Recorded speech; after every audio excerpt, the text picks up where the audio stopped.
BJP की 195 उम्मीदवारों की पहली लिस्ट जारी हो चुकी है। उम्मीदवारों की दूसरी लिस्ट पर बीजेपी के दिग्गज मंथन कर रहे हैं। इस मंथन के बीच बीजेपी दक्षिण से लेकर उत्तर तक अपने गठबंधन का दायरा भी बढ़ा रही है। दिल्ली में गृह मंत्री अमित शाह का घर मिशन 2024 का केंद्र बना हुआ है।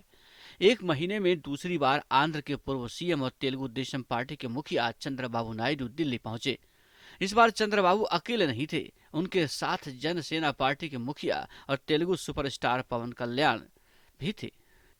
चंद्रबाबू नायडू और पवन कल्याण जब अमित शाह के घर पहुंचे तो एजेंडा क्लियर था। मकसद था आंध्र प्रदेश में सीट शेयरिंग फॉर्मूले को फाइनल करना और टीडीपी जनसेना की एनडीए में एंट्री सुनिश्चित करना। शाह के घर से जब दोनों नेता निकले तो उन्होंने मीडिया से कोई बात नहीं की, लेकिन इस मुलाकात से तय हो गया कि टीडीपी और जनसेना एनडीए का हिस्सा होगी।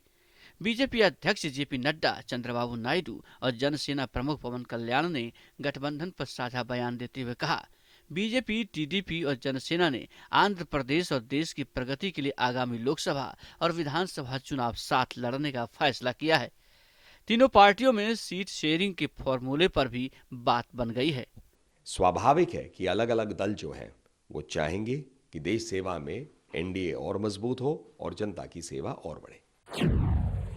लोकसभा चुनाव की बात करें तो आंध्र प्रदेश की 25 सीटों में से 17 पर टीडीपी, 6 सीट पर बीजेपी और 2 सीटों पर पवन कल्याण की जनसेना चुनाव लड़ सकती है।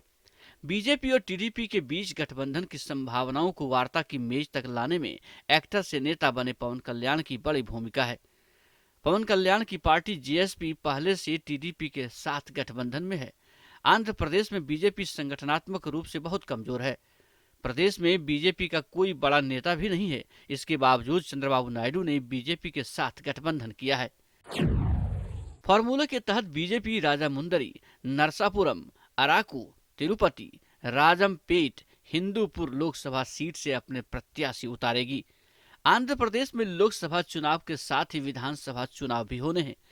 विधानसभा चुनाव में भी तीनों पार्टियों का गठबंधन तय हो गया है।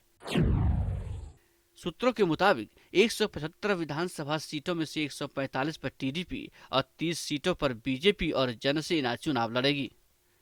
These alliance can bring for the future development of the state as well as our dream capital Amaravati would come true for all the people of Andhra Pradesh, and we are very happy to be an alliance partner of NDA.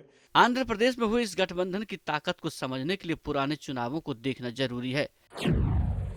2014 के लोकसभा चुनाव में BJP और TDP ने साथ मिलकर चुनाव लड़ा। 25 सीटों में से गठबंधन ने 17 सीटों पर जीत दर्ज की। दोनों पार्टियों का वोट शेयर भी करीब 47% था। वहीं 2019 लोकसभा चुनाव की बात करें तो बीजेपी और टीडीपी ने अलग अलग चुनाव लड़ा। इसमें टीडीपी सिर्फ 3 सीट ही जीत पाई, वोट शेयर भी 30% रही। बीजेपी को कोई सीट नहीं मिली, वोट शेयर सिर्फ 1% रहा। आंकड़े बताते हैं कि जब दोनों पार्टियां अलग हुई तो दोनों के ही हाथ खाली थे। आंध्र प्रदेश की राजनीति को करीब से जानने वाले कहते हैं कि बीजेपी पुरजोर ताकत लगाने के बावजूद आंध्र प्रदेश में अपने पैर नहीं जमा पाई। टीडीपी और जेएसपी के साथ गठबंधन से प्रधानमंत्री मोदी के 400 पार के लक्ष्य को पूरा करने में मदद मिलेगी। Team news nation.